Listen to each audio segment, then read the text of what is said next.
Everybody, I hope you are doing well. Today we will talk about how to fix or how to solve the problem of Plex. You will click on settings. In this page you will click on apps, default apps, app settings.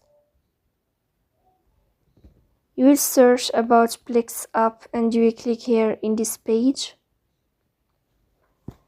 You will click on first stop and you will click OK. You will go here to storage. You will click on clear cache. After that you will go to Play Store. You will search about Plex and you will click here in this page. You will find this window and you will update your app. If you find updates, then you will update your application of Plex, stream movies and TV. So please don't forget to support us by like and subscribe.